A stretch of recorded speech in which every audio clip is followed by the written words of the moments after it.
ये हमने बताया था आपको कि अगर ये बिंदु x1 y1 है, ये x2 y2 है, यहाँ पर एक बिंदु B है, ये A है, ये B है, ये इसे m अनुपात n में अगर बांट रहा है, ये बताया था। तो इस P के जो निर्देशांक आते थे वो क्या आते थे? m x2, इधर का अनुपात इधर का निर्देशांक, इधर का अनुपात इधर का निर्देशांक। क्योंकि x निकाल रहे हैं इसलिए हम x से गुणा करेंगे, y निकालेंगे y से m/2। m/2 इस सूत्र की हमने कई जगह प्रयोग किया था हमने, आज बिल्कुल अलग तरीके से इसको प्रयोग करेंगे इस सवाल के लिए। ये लगभग 1-2 साल बाद जरूर रिपीट होता है। यदि बिंदु एक बिंदु है Q 0,1 इस तरह से लिखा है इसमें, वरना वो सीधे सीधे 3 बिंदु दे देता है। यहाँ पे उसने विशेष तौर से बताया है कि यदि बिंदु Q बिंदुओं P तथा Q P तथा R x, से समदूरस्थ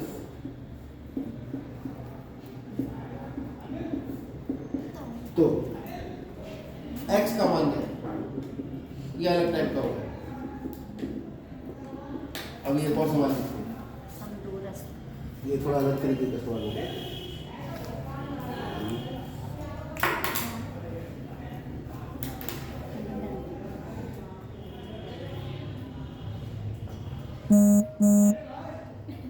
जिसमें 3 बिंदु संदेह कहता है, फिर कहता है k का मान ज्ञात करो। अभी तो कल परसों तो आया था सामने। चलो हम अपने पास से निकाल, यदि बिंदु 4,3 7,k तथा k,3 संदेह हो तो k का मान ज्ञात करें। ठीक है, आप चाहो तो इसे k को भी लिख दो 9। इस तरह से ये 3 बिंदु संदेह है, इसके का मान ज्ञात करो। यहाँ का ये बिंदु है Q जो इन बिंदुओं से कैसा है? समदूरस्थ। देखो यहाँ बच्चे क्या गलती करते हैं, बच्चे गलती ये करते हैं, वो कहते हैं भाई QPR है तो P यहाँ होगा, Q यहाँ होगा, R यहाँ होगा। वो कहते हैं भाई ये समदूरस्थ है, इसका मतलब Q इसका मध्य बिंदु है, और मध्य बिंदु का सूत्र लगा देते हैं और उत्तर निकाल। ठीक, लेकिन उसने कहा यदि बिंदु ये बिंदुओं ये और ये से कैसा है? समदूरस्थ। इसका मतलब ये तो नहीं कहा कि तीनों एक ही रेखा में होंगे। ये तो एक विशेष स्थिति है कि जब हम तीनों बिंदुओं को एक ही रेखा में लेते हैं। कैसी स्थिति है? विशेष। और विशेष कब होता है? जब विशेष बताया जाए, वरना कैसे करेंगे इस सवाल को? वरना हम ऐसे करेंगे कि बिंदु Q है 0,1 जो 2 बिंदुओं से और कौन सा, एक तो R जिसका निर्देशांक है x,6 और दूसरा P इसका निर्देशांक है यहाँ से कैसा है? समदूरस्थ है। ये इसके बराबर बस में ये बच्चे इसको इस तरह से कर देते हैं,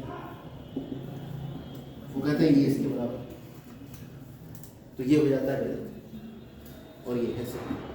बात समझ आ गई? अब आपको बता रखा है कि QR जो है वो बराबर है किसके? ये तो ज्ञात। तो Q और R के बीच की दूरी निकाल। 2 बिंदुओं के बीच की दूरी कैसे निकलती है? वर्गमूल x2 माइनस x1 का वर्ग प्लस y2 माइनस y। यहाँ भी यही होगा, वर्गमूल x2 माइनस x1 का वर्ग y2 माइनस। कौन x1 होगा कौन x2 वो ये बताएगा QR। तो R को x2 ले QR, यानी इसके x में से इसका x निकाल, इसके x में से इसका x निकाल, सॉरी y में से इसके y में से इसका। ऐसे ही दूसरा हमने QP, तो इसके x में से इसका x निकाल, 5 माइनस 0, फिर इसके y में से इसका। Minus 3 minus 1। ये कितना आ गया? ताजी हाँ जी, यार ये देखो ये डिस्ट्रिक्ट में क्यों गड़बड़ होता है ये? वो कोई नहीं, वो इंटरनेट की दिक्कत है। तो फिर इसका प्रतीक्षा करें कैसे? प्रतीक्षा अच्छा, आपने आप ही आ गया आप कतार में हैं, हैं? आप कतार में हैं। ना वही तो 3 बच्चों का भी बात है। हाँ हाँ, बहुत देर ऐसे लगेगी सर इसमें, 3 4 मिनट लग रहा है इस मामले में। अच्छा इंटरनेट की दिक्कत है, स्पीड अगर ठीक होगी तो तुरंत आए। अच्छा, नहीं जैसे डिस्ट्रिक्ट में कर रहे हैं तो ये कर रहा है सेलेक्ट स्टेट। हाँ सेलेक्ट वो इसलिए कर रहा है कि स्पीड स्लो है, अच्छा अच्छा, तो दोनों तरफ वर्क करेंगे तो वर्गमूल गायब हो जाएगा। लिखने की जरूरत नहीं है कि अपने आप संभाल लेता है सर। तो यहाँ से वर्ग 6 में से 1 कितना बचा, 5 का वर्ग, ये अपनी जगह 5 का वर्ग प्लस माइनस 4। 4 का वर्ग। अब देखो वर्ग से वर्गमूल से वर्गमूल कट गया क्योंकि दोनों तरफ वर्ग कर लिया था हमने, कोई दिक्कत तो नहीं है इसमें। अब 5 का वर्ग से 5 का वर्ग कट जाएगा, 25 में ले जाओगे, 25 माइनस 25 0, क्या बचा आपके पास x स्क्वायर बराबर 4 माइनस 4 का वर्ग कितना होता है 16। तो कुल मिला के हमारे पास आ गया x स्क्वायर बराबर 16। 16 दोनों तरफ वर्गमूल लेने पर, और जब दोनों तरफ वर्गमूल लेते हैं तो आपको पता होना चाहिए यहाँ पे क्या आता है, माइनस x वर्ग से वर्गमूल कट जाएगा प्लस माइनस ये 4 का वर्ग होता है, तो x बराबर 4 या x बराबर माइनस 4। पूछो ये बोर्ड में क्यों आया, क्यों आया सर? क्योंकि यहाँ पर बच्चे x का मान 4 ही निकाल के आ जाते हैं, ठीक है, माइनस 4 नहीं निकालते, तो जो माइनस 4 नहीं निकालेगा उसके आधे नंबर कट जाएंगे, ठीक है। तो बोर्ड में सवाल आता है, वो होता आसान है लेकिन उसके अंदर कोई ना कोई टेक्निक, अब जबरदस्ती टेक्निक ढूंढने की कोशिश मत करना कि हर सवाल में टेक्निक ढूंढने लगे कि कैसा क्या है, ऐसे नंबर छूट गए। लेकिन इस सवाल के अंदर ये है कि एक आंसर मिलेगा आपको, 2 आंसर। अब इस पर बात कर लेते हैं। सर वीडियो में नहीं आ रहा है, बन नहीं रहा, नीचे नहीं आ रही, नीचे वाला।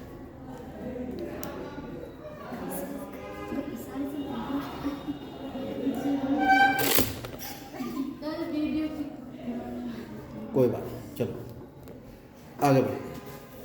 दिख तो रहा ही है ना, मकसद तो खाली तुम लोगों को समझाना है, आगे बढ़ो।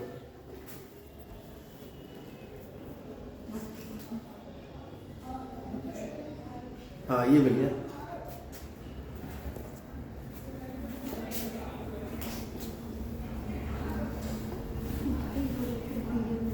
ये कह रहे हैं a, 0, 0, b तथा x, y कैसे हैं? संदेह, तो सिद्ध कीजिए।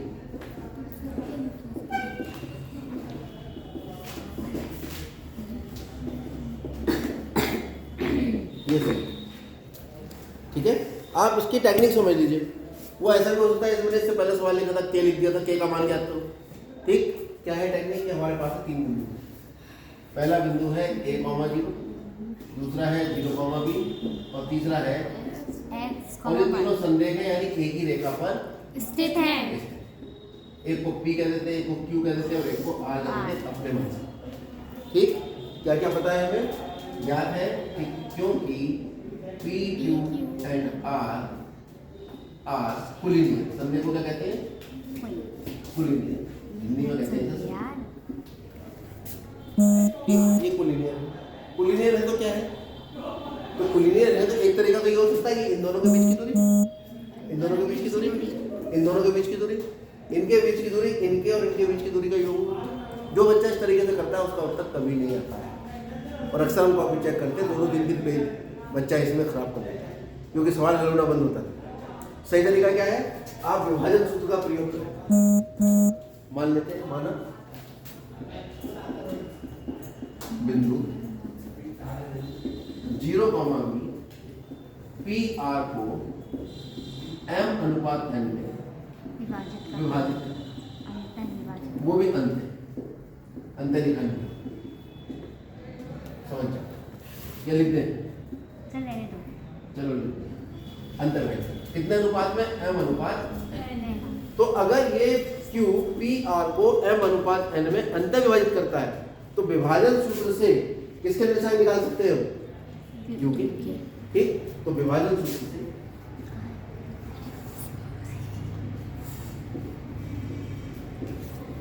Q के निर्देशांक क्या होंगे, Q के निर्देशांक लिखने का तरीका है Q लिखो और आगे इसके निर्देशांक, कोई दिक्कत तो नहीं इसमें। No sir.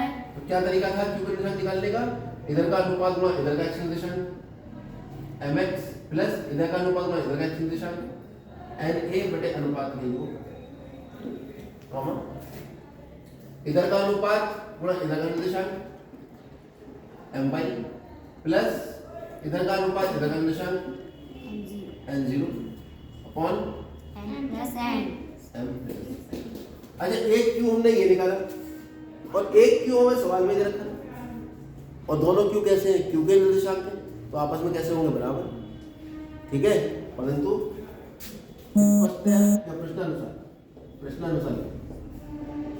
प्रश्नानुसार जो क्यू के निर्देशांक हैं 0, बी वो बराबर होंगे क्यू के निर्देशांक के जो हमने निकालेंगे M X plus N A upon m plus n और एम वाई कोई दिक्कत इसका मतलब ये हुआ कि M X plus N A बराबर 0 और बी बराबर हो गया एम वाई अपॉन एम। कोई दिक्कत किसी को एक्स निर्देशांक एक्स के बराबर और वाई निर्देशांक y के बराबर एक हमने सूत्र लगा के निकाला एक हमें किताब में दिया था और दोनों को हमने रख लिया बराबर और हमने अपने पास से क्या डाला है इस सवाल के अंदर एम और तो एम और एन को ही हमें गायब कर देना हमारा उत्तर कैसे होगा गायब देखो ये दो समीकरण आ गए मेरे पास यहाँ से एम का मान कितना आ रहा है एम एक्स बराबर माइनस एन ठीक है तो एम बटे एन कितना आ गया एम बटे एन आ गया माइनस ए बटा एक्स समीकरण नंबर एन इधर लिया है ए ठीक है अब यहां से देखो ये आने रहा होगा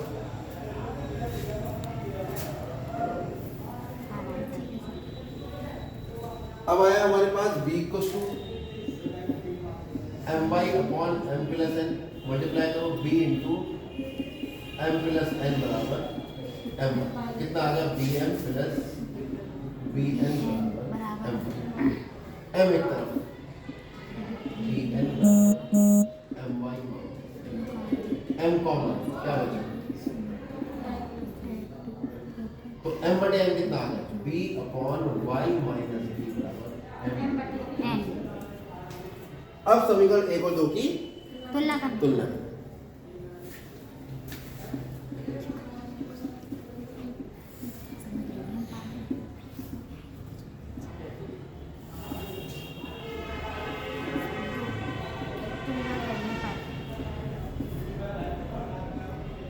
तुलना करेंगे तो कितना आ जाएगा ये minus A upon X equal to B upon Y minus b तो गुणा कर लीजिए माइनस ए गुणा वाई माइनस बी बराबर बी एक्स अंदर गुणा करो minus A Y plus A B बराबर बी एक्स ए वाई को उधर ले जाओ ए बी बराबर B X plus A Y क्या करें पूरे समीकरण को ए बी से भाग करना ठीक ए बी से भाग करने का भाग करना बड़ा सवाल है और महत्वपूर्ण तो भाग करेंगे तो कितना हो जाएगा ए बी बटा ए बराबर बी एक्स बटे ए ए प्लस ए वाई बटे ए ए बी वाई एक बराबर एक्स बटा ए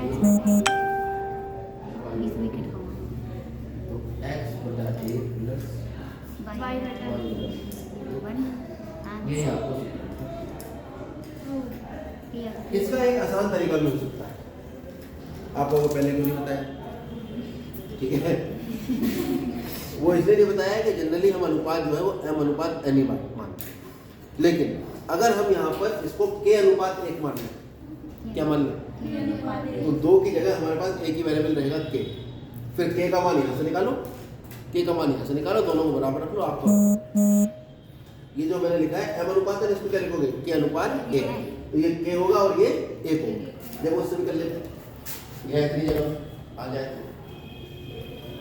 तो अगर के अनुपात 1 मानेंगे डायरेक्ट कर रहा हूँ तो 0, b किसके बराबर आ जाएगा अगर मैं इसे के मान लूँ जैसे 1 मान लूँ kx प्लस 1a बटे 1 प्लस के कॉमा ky प्लस ए 0 बटे 1 प्लस के। तो आपके पास आ जाएगा के एक्स प्लस ए बटे 1 प्लस के बराबर 0 और के वाई अपॉन 1 प्लस के बराबर, ठीक है। और ये तो 0 में चला गया, तो के एक्स प्लस ए बराबर 0, ए का मान कितना आ गया माइनस ए बटा एक्स, ठीक है। और यहाँ कर लो तिरछी गुणा, कितना आ जाएगा के वाई बराबर बी गुणा 1 प्लस के, तो के वाई बराबर बी प्लस बी के, और के का मान माइनस ए बटा एक्स, के का मान उठाकर के की जगह रख दो यहाँ पर भी और यहाँ पर, आपका उत्तर आ गया। थोड़ा एडजस्ट करें, ठीक है। तो ये थोड़ा सा आसान था, और लेकिन ये बच्चों को रटा रहता है, एम अनुपात है, ठीक है। तो जैसे आप चाहो वैसे आप कर लेना, दोनों तरीके से कर करके लेते हैं, ठीक, नोट करें।